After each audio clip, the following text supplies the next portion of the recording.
The pan hissed, a violent sear of scallop against steel that cut through the heavy silence. Heat rose in waves, curling the hair at my temples, but the real temperature spike came from the doorway.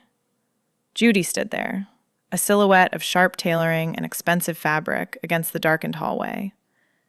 I was hired for my palate, for the way I could balance acid and fat, but looking at her, I knew this was a test of something else entirely. Outside, the first bands of the storm battered the glass. Inside, the pressure was already critical. Then she stepped into the light, invading the only space I thought was mine. The hotel was a study in isolation, a cliffside masterpiece of glass and steel that hung over the ocean like a held breath.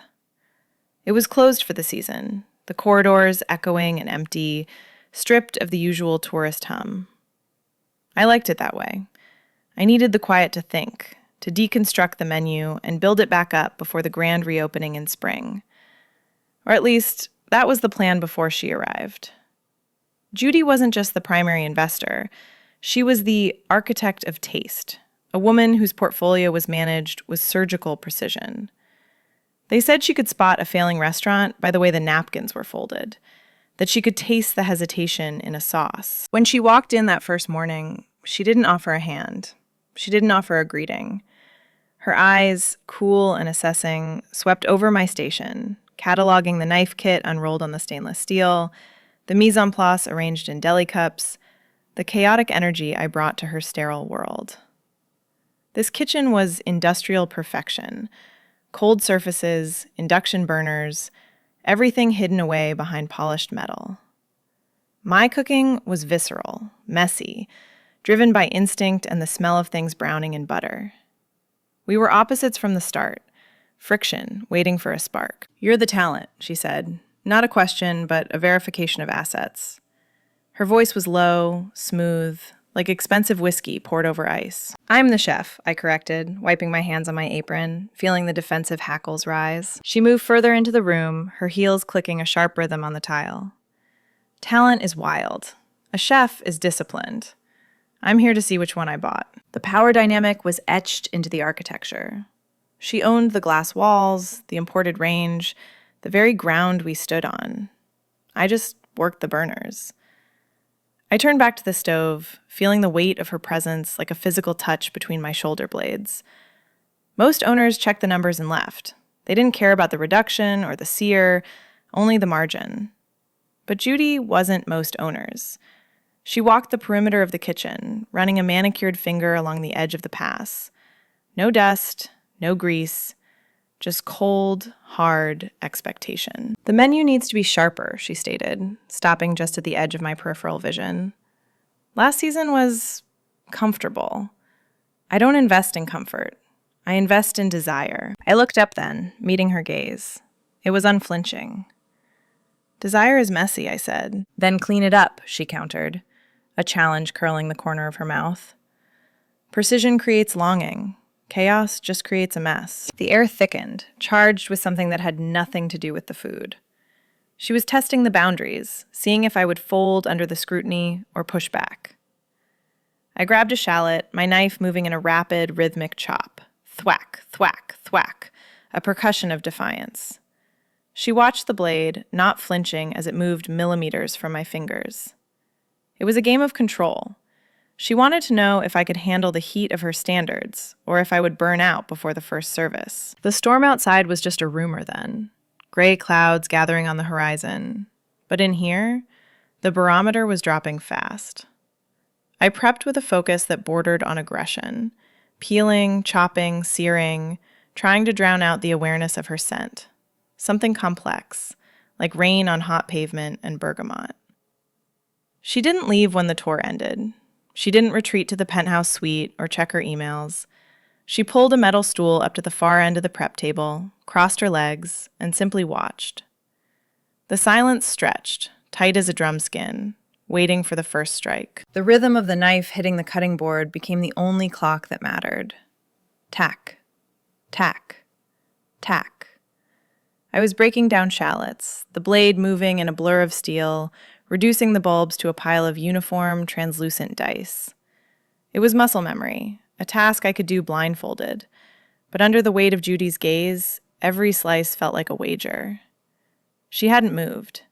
She sat on that metal stool like a judge on a bench, her silence filling the high-ceilinged kitchen until it pressed against my eardrums. I moved to the range, the heat hitting my face in a dry, stifling wave. A saucepan bubbled with a reduction of blood orange and star anise, the scent sharp and bright, cutting through the heavier, fatty aroma of the duck breast tempering on the rack. I needed this dish to be perfect, not just good, undeniable.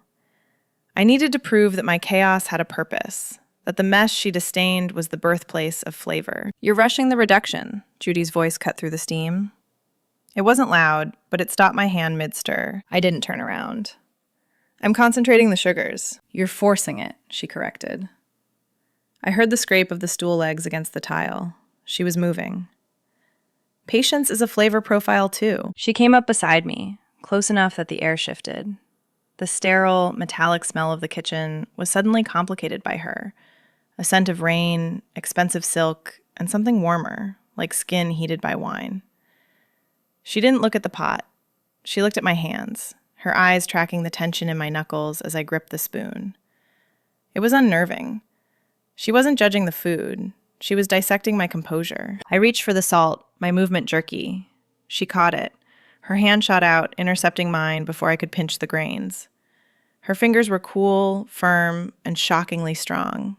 The contact sent a jolt straight up my arm, seizing the breath in my lungs. We froze there, her hand covering mine over the salt cellar, the heat of the stove radiating against our fronts. "Taste first," she whispered, her voice dropping an octave. "Adjust later. Don't cook from memory. Cook from what's in front of you." She released me slowly, her fingers trailing across the back of my hand before dropping away. The skin she'd touched burned, a phantom heat that lingered longer than it should have. I swallowed hard, dipping a spoon into the sauce and tasting it. She was right. It needed time, not salt. The realization was annoying. The fact that she knew it without tasting was infuriating. I finished the dish in silence, the tension coiling tight in my stomach. Seared duck, crisp skin, the ruby red reduction pooled with geometric precision. I slid the plate across the pass. "Eat," I said. Judy stepped up to the plate. She didn't pick up the fork immediately. She studied the dish, tilting her head slightly, analyzing the negative space, the color contrast, the gloss of the sauce. It felt clinical, like she was inspecting a balance sheet rather than dinner. Finally, she took a bite. I held my breath. I watched her throat work as she swallowed, searching for a flicker of pleasure, a nod, anything. Her face remained a perfect, unreadable mask. She set the fork down, picking up a napkin to dab the corner of her mouth. "The technique is there," she said, her eyes meeting mine. They were dark, assessing, stripping away the bravado I wore like armor. "But it's anxious. You're trying to impress me with volume when you should be using subtlety." "Did you like it?" I asked, bluntness overriding professional courtesy. She leaned in, her elbows resting on the stainless steel, bridging the gap between us again. "I respect it. Liking it is irrelevant. It's precise enough." The words felt like a challenge. Precise enough. It was a dismissal and an invitation all at once. She pushed the plate away, standing straight, smoothing the front of her blazer. "Clean up," she commanded, turning on her heel. "We start earlier tomorrow." She walked out, leaving me alone with the cooling duck and the sound of the wind picking up outside.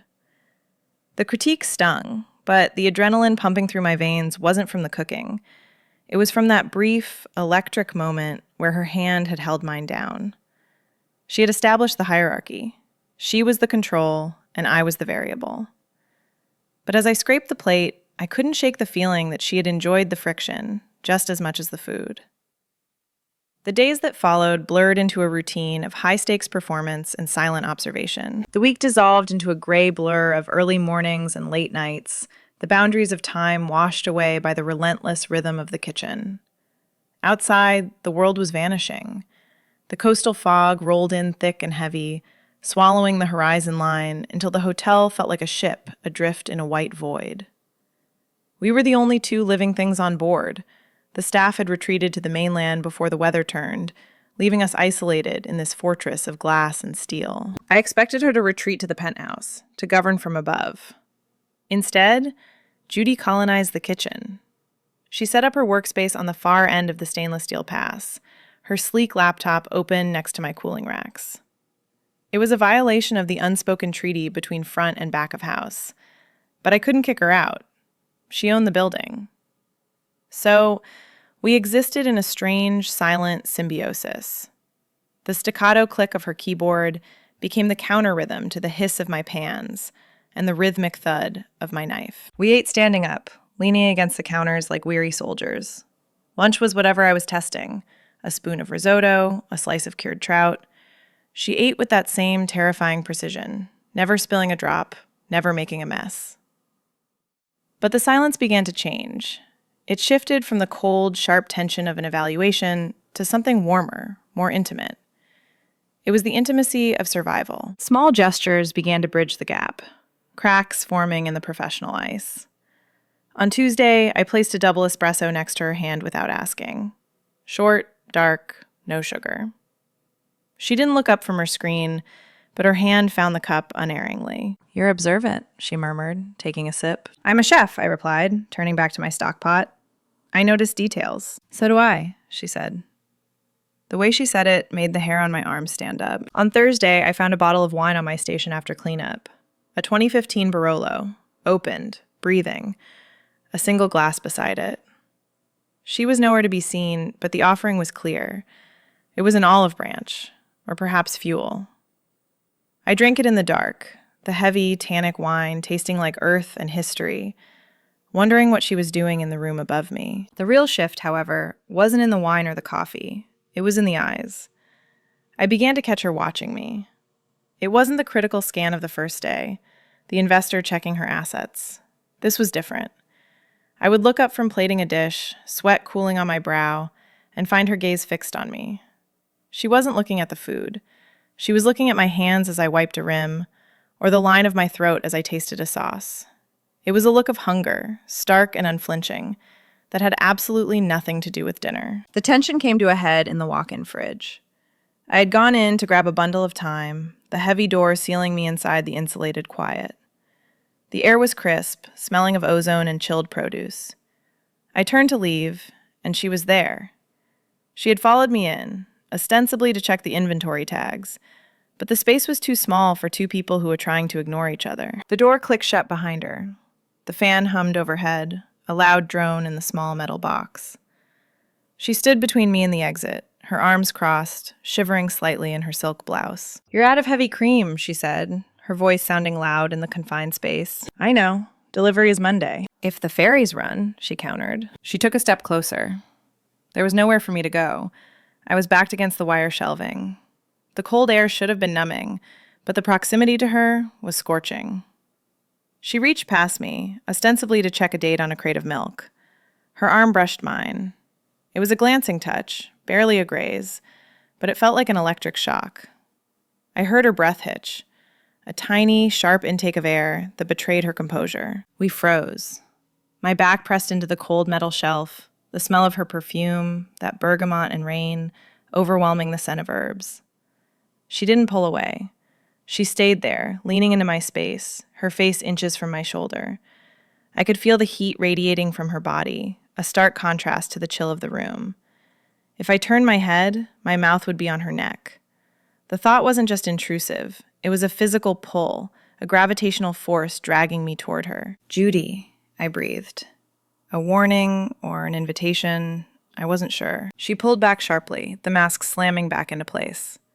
"Order more cream," she said, her voice tight. She pushed the door open and vanished back into the warmth of the kitchen, leaving me shivering in the cold, my heart hammering a frantic rhythm against my ribs. The weather outside was turning violent, mirroring the pressure building inside the walls. We were trapped, and the temperature was rising fast. The storm didn't just arrive. It collided with us. The glass walls of the restaurant, usually our panoramic window to the world, turned into a terrifying gallery of violence. Rain lashed against the panes with such force I thought the structural glazing would give way, turning the kitchen into a wind tunnel of shards. Then came the sound, a tear in the sky, a thunderclap that vibrated in my teeth, followed instantly by a blackout that felt heavy, like a physical weight dropping onto the room. The silence lasted 3 seconds. Then, the backup generator coughed to life, a distant mechanical heartbeat. The overhead fluorescents flickered and died, replaced by the amber emergency lighting. It cast deep, dramatic shadows across the stainless steel, turning the kitchen into a cavern. "The fans are down," I said, the realization hitting me before the heat did. The silence of the ventilation system was deafening. "And the main line," Judy added from the darkness near the pass. I spun around. The induction burners were dead. On the stove, my veal stock, 48 hours of simmering bones and mirepoix, was sitting on a rapidly cooling surface. It needed to stay at a precise 90 degrees to clarify properly. If it cooled too fast, it would cloud. If it boiled, it was ruined. 2 days of work, wasted. "I need the gas range in the back prep area," I snapped, forgetting she was the investor and I was the employee. "Grab the towels." I expected her to call maintenance. I expected her to stand back and watch me struggle. Instead, Judy moved. She stripped off her blazer, tossing it carelessly onto a prep table, a $2,000 jacket discarded like a rag. Underneath, she wore a sleeveless silk shell that left her arms bare. I had never seen her arms. They were toned, defined, the muscles shifting as she grabbed a stack of side towels. "Which pot?" she asked. No hesitation. No architect of taste pretension. Just a line cook's urgency. "The stock. It's heavy. 40 quarts. She didn't blink. We moved to the stove. The pot was massive, hot, and unwieldy. We grabbed the handles on either side, wrapping the towels tight. "On 3, she commanded. "Lift with your legs." We lifted. The weight was immense, straining my forearms, but she matched me, pound for pound. We shuffled sideways in the dim light, a synchronized crab walk across the slick tile floor to the back range. The air was getting hotter without the ventilation, the humidity rising instantly. We heaved the pot onto the gas burner. I flicked the pilot, and the blue flame roared to life, casting wild, dancing shadows against her face. She leaned over the pot, adjusting the flame until the liquid settled into a lazy, perfect ripple. When she looked up, the transformation was total. The Ice Queen had melted in the heat. Her hair had escaped its severe bun, strands sticking to her damp neck. Her skin was flushed, a high color on her cheeks that made her look younger, less guarded. She wasn't an investor protecting a portfolio anymore.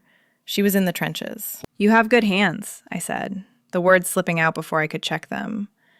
The kitchen was loud with the thunder rattling the vents, but the space between us felt silent. She looked at her own hands, then at me. A smear of soot marked her forearm. "I grew up in a kitchen," she admitted, her voice rougher than usual. "My father's place. Before I learned how to buy them, I learned how to scrub them." It was the first real piece of herself she had given me. The vulnerability of it, combined with the adrenaline pumping through my system, was intoxicating. The storm raged outside, throwing itself against our fortress, but in here, under the amber glow of the emergency lights, we were a closed circuit. She stayed on the line with me. We worked in tandem, moving pans, checking temperatures, saving the prep. Every time she passed behind me, she called, "Behind," the standard kitchen warning turning into a whisper against my neck. The chaos of the storm had stripped away the professional veneer. We were just two bodies, moving in the dark, sweating, working, surviving. I watched her taste a sauce, her eyes closing in focus, and I felt a pull so strong it nearly knocked me off balance. I was supposed to be watching the flame. I was supposed to be monitoring the reduction.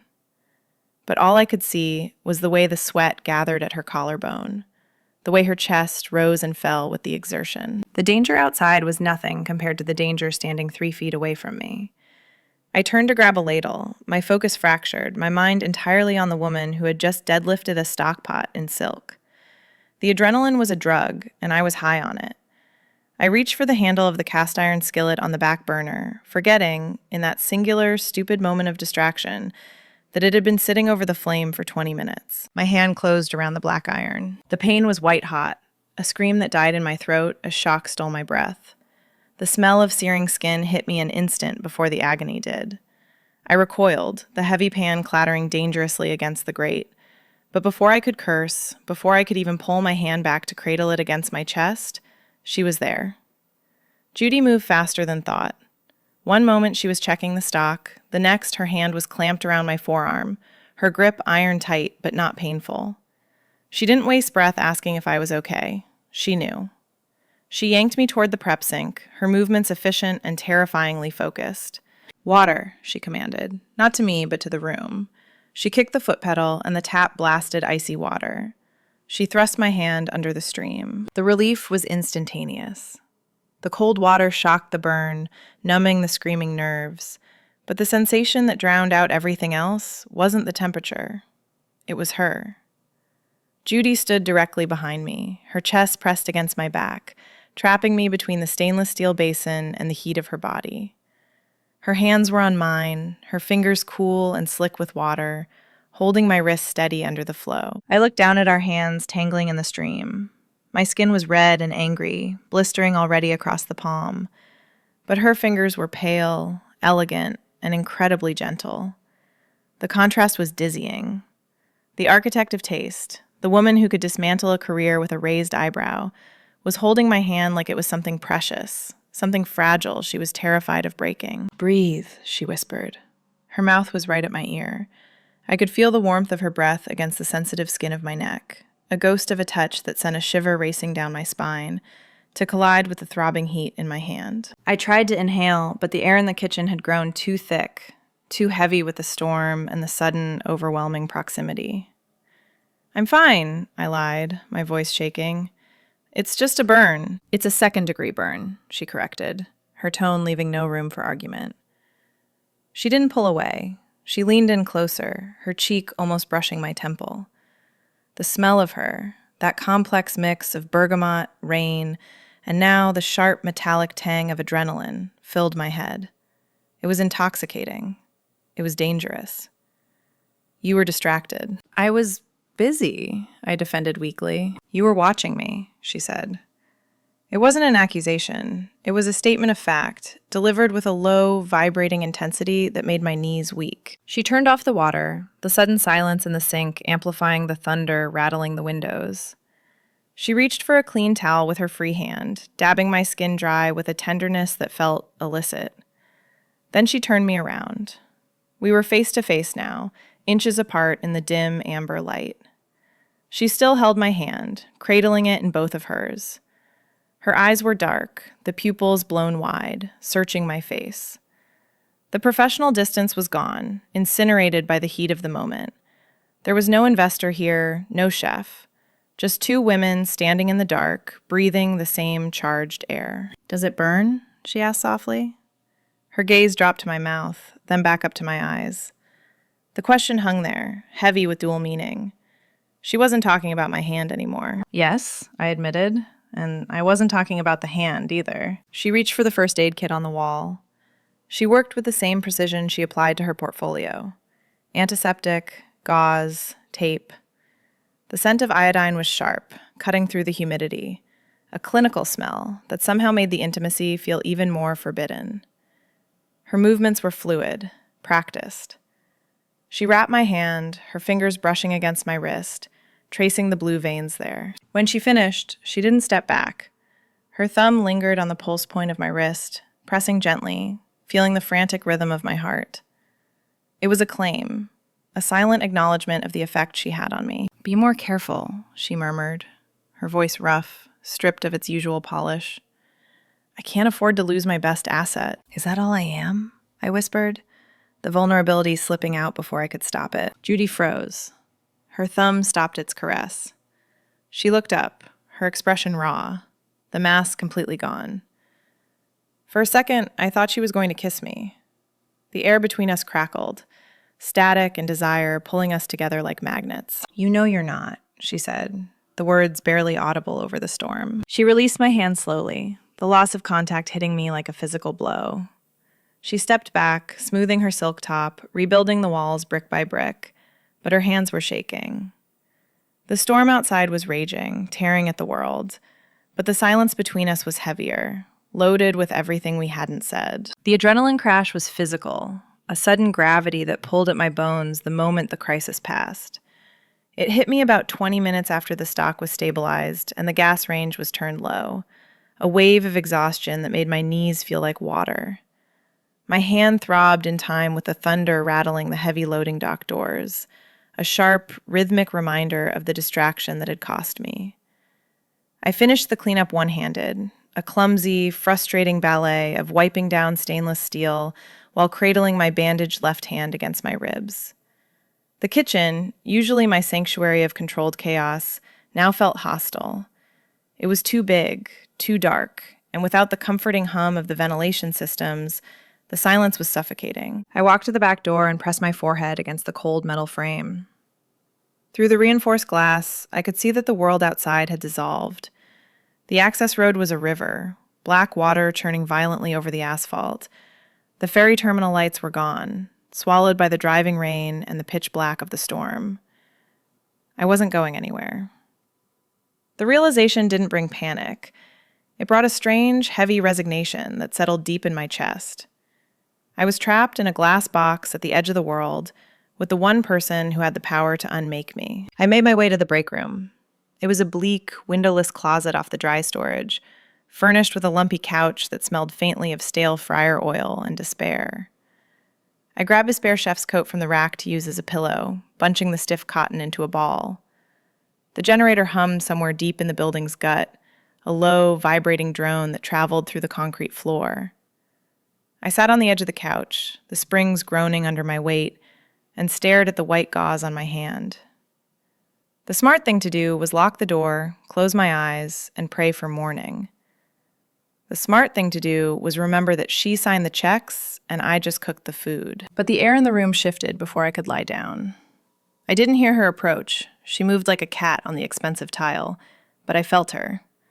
The hair on my arm stood up, a primal warning system triggered by her proximity. I looked up to find Judy standing in the doorframe. She had put her blazer back on, buttoned tight, armor against the cold, or perhaps against me. Her hands were shoved deep into her pockets, pulling the fabric taut across her hips. "You can't sleep here," she said. No preamble, just a statement of fact delivered with that familiar, clipped cadence. "It's fine," I said, leaning back against the scratchy upholstery, trying to look more comfortable than I was. "I've slept in worse. The walk-in at my last place had a cot." "It's 40 degrees in here," she countered. Her eyes dropped to my hand, lingering on the white tape. "And the generator is struggling. The heating in this wing is already offline. You'll freeze." "I have coats," I said, gesturing to the rack of uniforms. "I'll layer up." She stepped into the room. The space was tiny, and her presence filled it instantly. The scent of her perfume, that bergamot and rain, overpowered the smell of stale oil. She looked entirely out of place here, amidst the faded employee rights posters and the humming vending machine. She belonged in the penthouse, in the world of glass and sky, not down here in the bunker. "Don't be a martyr," she said, her voice softer now, losing some of its edge. "It doesn't suit the menu." "It's just one night, Judy. The storm will break by morning." "And if it doesn't?" She took another step. She was close enough now that I could see the fatigue etched around her eyes, the slight tremor in her jaw. The mask was slipping again. "I'm not asking you as your employer. I'm telling you as the owner of this building that I cannot have my head chef getting hypothermia in a storage closet because of a storm I couldn't predict." It was a logical argument. It was the architect of taste managing a liability. But then she looked at me. Her gaze wasn't calculating. It was wide, dark, and terrified. She wasn't worried about the cold. She was worried about the silence. She was worried about being alone in the penthouse while the sky tore itself apart. "I have the guest suite," she said, but then corrected herself, her voice catching. "I have the penthouse. There's plenty of room. The heat is on a separate loop. It's warm." I stood up. The movement brought us face to face, the sudden proximity charging the air between us.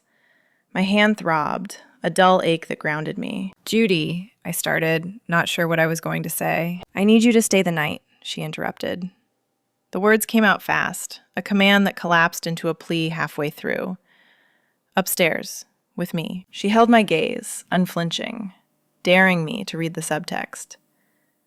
"I don't want to be alone. I don't want you to be down here. I want you. The professional boundary didn't just blur, it evaporated. I looked at the lumpy couch, then at the woman standing in front of me, stripping away her pride to ask for this. Okay, I whispered. She exhaled, a long, shaky breath that released the tension in her shoulders. Okay, she repeated. Good, bring the wine. We left the stainless steel behind, walking out of the kitchen and into the dark hallway. The elevator waited, its doors sliding open with a soft chime that sounded impossibly loud in the empty hotel. I stepped in after her.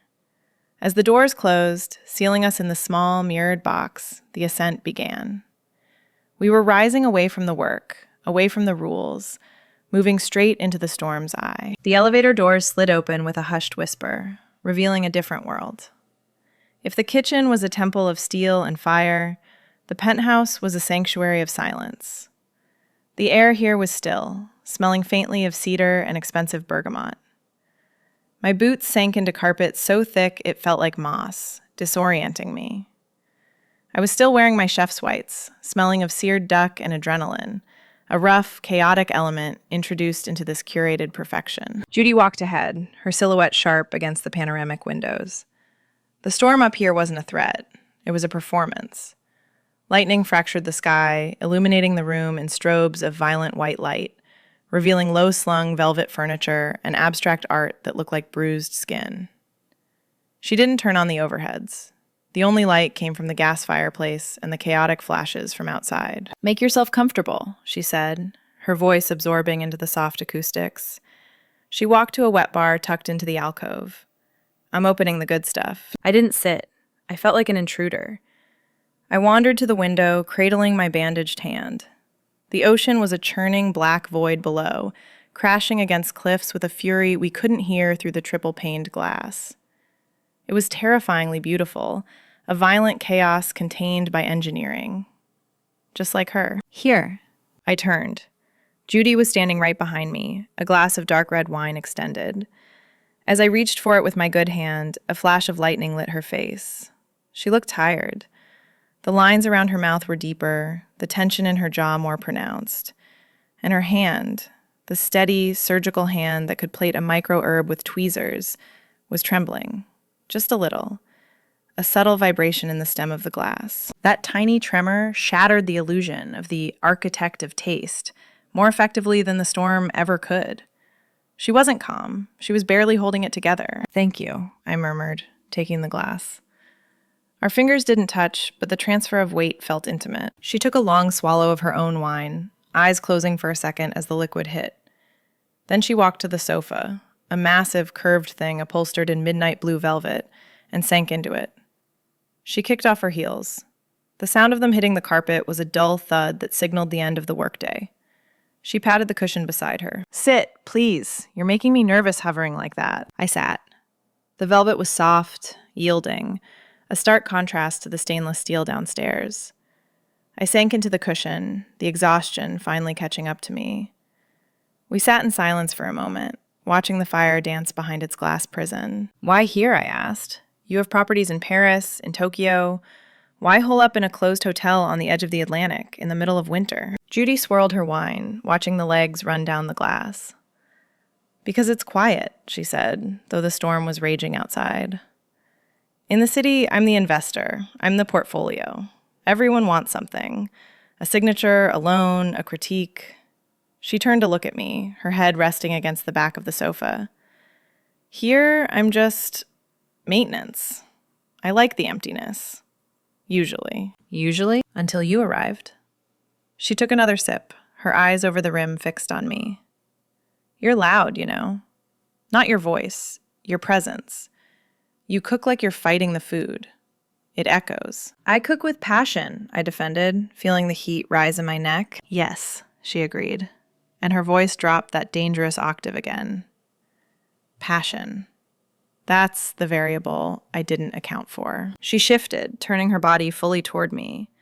One leg tucked under her, the silk of her blouse shifting like liquid. The distance between us on the couch was perhaps 6 inches, but it felt like a canyon. I've been distracted all week, she admitted, the confession hanging in the air like smoke. I told myself it was the menu, that I was worried about the opening, But that was a lie. She reached out, her hand hovering near my knee before retreating. I haven't been watching the food, Chef. I've been watching you. The way you move, the way you handle the knife, the way you taste things.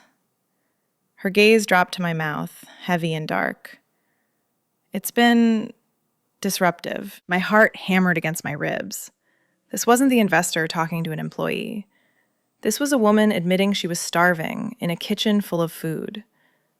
The storm outside seemed to fade, the thunder muted by the rushing of blood in my ears. Disruptive is good, I whispered, my voice rough. Disruption brings change. I don't like change, she countered. But she leaned in closer, the scent of bergamot and wine enveloping me. I like control. You're not in control right now, Judy. She looked at me, her eyes wide, vulnerable, and terrifyingly open. No, she breathed. I'm really not. She set her glass down on the coffee table with a sharp click. The sound was a punctuation mark. The air in the room thickened, charged with the static electricity that made the hair on my arms stand up.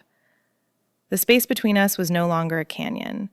It was a magnetic field, and the polarity had suddenly reversed. The catalyst was a touch so tentative, it almost didn't happen.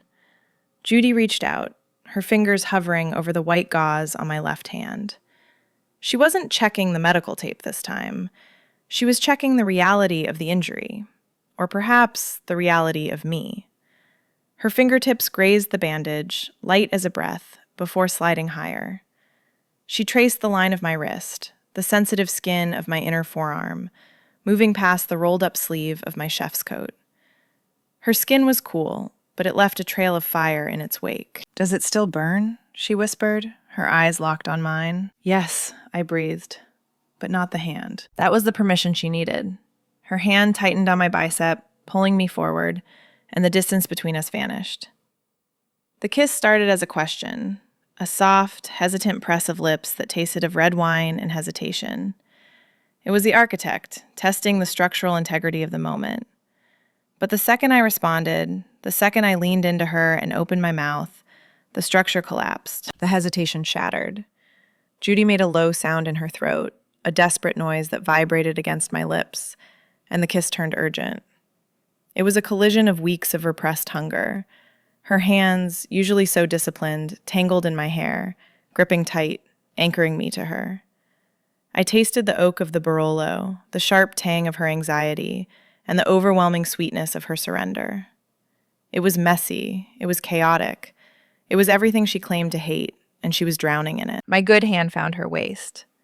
The contrast was jarring and erotic, my palm, rough from years of handling hot pans and knife handles, sliding over the impossibly smooth silk of her blouse. I felt the heat of her skin radiating through the fabric, a fever pitch that matched my own. I pulled her closer, eliminating the last inch of space, until her chest was pressed flush against mine. She gasped into my mouth, her body arching into the touch, seeking the friction. I hate this, she murmured against my jaw, her breath coming in short, ragged gasps. She was unbuttoning my chef's coat with trembling fingers, abandoning all pretense of patience. I hate losing control. Then don't lead, I whispered, pressing a kiss to the pulse point below her ear. It was hammering, a frantic bird trapped under her skin. Just feel. I slid my hand under the silk, finding the bare skin of her back. She shuddered, a full-body tremor that had nothing to do with the cold. The architect, the woman who built empires on precision, was coming undone in my arms. She fell back against the velvet cushions, pulling me down with her, her legs tangling with mine. There was no strategy here, no portfolio to manage, just the weight of our bodies and the undeniable magnetic pull that had been building since the moment she walked into my kitchen. She looked up at me, her hair spread across the dark blue velvet like a halo of disorder. Her eyes were wide, dark, and completely unguarded. It was the same look she'd given me in the kitchen, unflinching, hungry, but stripped of the power dynamic. She wasn't the investor. She was just a woman who had been lonely at the top of her glass tower, waiting for someone to break the glass. Don't stop, she pleaded, her voice cracking. Please, don't be precise. Just be here. I kissed her again, deeper this time, a slow, deliberate claiming that made her toes curl. The storm raged against the glass, thunder shaking the foundations of the hotel. But it was just background noise now. The only sound that mattered was the hitch in her breath and the soft, wet sound of our mouths moving together. We were the storm now, wild and unpredictable. And for the first time, Judy wasn't trying to build shelter. She was letting the rain get in. The darkness of the penthouse wrapped around us, a private world where the only light was the fire, and the only heat was the friction of skin on skin. I woke to the color gray. Not the brushed steel of the industrial kitchen, or the sharp metallic slate of a storm cloud, but a soft, diffuse pearl light filtering through rain-streaked glass. The world outside had stopped screaming. The silence in the penthouse was absolute, broken only by the rhythmic, distant sound of the ocean below, which had retreated from a roar to a steady, rolling hush. For a long, disorienting moment, I didn't know where I was. The sheets against my skin were too soft, the mattress too forgiving. Then the memory of the night rushed back. The firelight, the velvet sofa, the way Judy had come undone in my arms. And with it came a cold spike of dread. Daylight has a cruel way of rebuilding the walls that darkness tears down. I lay there, staring at the high, coffered ceiling, terrified to turn my head. I expected the architect of taste to be standing by the window, already dressed in a sharp blazer, checking the Nikkei index on her phone, her posture rigid with regret. I expected to be dismissed, to be told that last night was a caloric miscalculation, a lapse in discipline that wouldn't be repeated. I held my breath and turned slowly. She wasn't at the window. She was right there, propped up on one elbow, watching me. Judy looked undone. Her dark hair, usually pulled back in that severe surgical bun, was a tangled halo around her face. She was wearing one of the hotel's plush white robes, but it hung loose, exposing the smooth curve of her collarbone and the faint flush of sleep on her skin. There was no armor, no investor's calculation, just a woman in the quiet of the morning. "You sleep like you cook," she murmured, her voice raspy, stripped of its usual polish. Restless, intense. "I was dreaming about the reduction," I lied, my voice thick. Liar. A small smile played on her lips, reaching eyes that looked softer than I had ever seen them. "Coffee?" She didn't wait for an answer. She reached for a silver carafe on the nightstand. She must have used the wet bar while I was dead to the world, and poured 2 cups. There was no clatter of kitchen prep, no shouting, just the delicate clink of china. She handed me a cup, her fingers brushing mine. The electricity was still there, but the voltage had changed. It wasn't a shock anymore. It was a steady, warming hum. "I thought you'd be downstairs," I admitted, wrapping my hands around the warmth. "Checking the damage. Drafting my termination papers." "The damage is minimal," she said, taking a sip, her eyes over the rim fixed on me. "And I don't divest from assets that appreciate in value overnight." She set her cup down and shifted closer, the movement rustling the sheets. The scent of bergamot and coffee filled the space between us. "I was thinking about the menu. Before you woke up." My stomach tightened. Here it was, the return to business. "And?" "It's too safe," she stated. But the bite was gone from her tone. It was a confession. "It's technically perfect. It's exactly what I asked for. And it's boring." She looked at me, her gaze intense but open. "I don't want safe anymore. I want the duck. I want the chaos. I want the fire you brought into this room last night." "You said you invest in precision," I reminded her, testing the ground. "I do," she agreed, tracing the line of my jaw with a cool fingertip. But precision without heat is just cold storage. I realized something in the storm. I can build the structure, chef. I can design the perfect glass box, but it's empty without you. I need your fire to balance my ice. It was a surrender. The contract was being rewritten right there in the tangled sheets. "We rewrite it," I said. "Together." "Together," she echoed and kissed me. Slow, deep, and tasting of promise. We eventually left the sanctuary, taking the elevator back down. As the doors slid open on the kitchen level, the air felt different. We walked back onto the tile, but the hierarchy had vanished. The kitchen was humming again, the ventilation repaired and purring. I stood at the pass, plating the new scallop dish, seared hard, messy, vibrant. Across the room, Judy sat at her laptop, sleeves rolled up.